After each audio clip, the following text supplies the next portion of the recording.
Let's talk more about use of AI. What's the first due diligence question? I think a very important question that allocators need to ask managers is when managers say they use AI, it's show me. Show me exactly how you're using AI in the process, in the signal generation, in the portfolio construction. And more transparent that the manager is, the better it is for them. There's nothing wrong with traditional methods in quantitative finance. The things, continuous time finance, quantitative methods have been around for a long time, and people are very successful in using it. And it really, they have built businesses generating absolute returns. But AI has definitely helped a lot with the efficiency of the goals and improving the process. So I'd say one of the questions that I would ask the manager as soon as they start dropping the AI catchphrases, what is the difference between doing what you're doing and doing it with traditional quantitative finance methods? So I think that's an important thing. Another important question is who is in charge here? Is it the AI algorithms that's running the show, or what sort of human oversight is directing the process?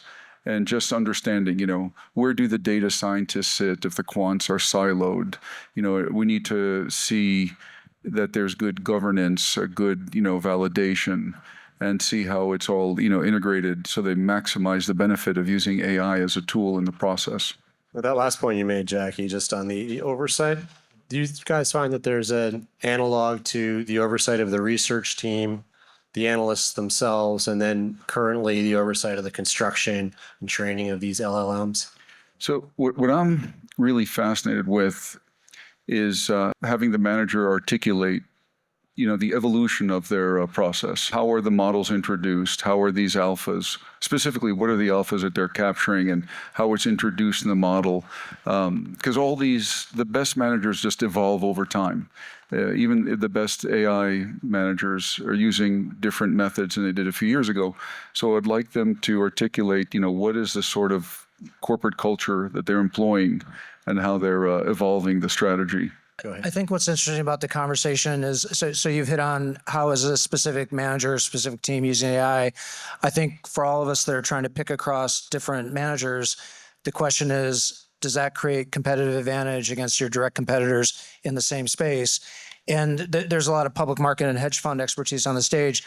Some of the most striking examples of competitive advantage I've seen have actually been in the private markets on deal sourcing. As an example, one plant-based venture capitalist told me about how he was using the AI to read all the relevant academic literature across the industry and figure out which academics to talk to about commercializing their IP. So he was using it as a sourcing strategy instead of hiring. He said his AI plus 3 analysts were more productive than 30 grad students reading those papers and identifying things to do. I was on a private credit panel earlier today, and we talked about consumer lending. The way that AI is being used to improve loan underwriting, figure out what seemed to be the correlative, and then they look at, okay, is that causal or not? But what factors drive loan defaults in areas of the market where without AI, we wouldn't be able to exploit it as capitalists. We wouldn't be able to invest in loans of that size. The intermediaries wouldn't be able to underwrite them.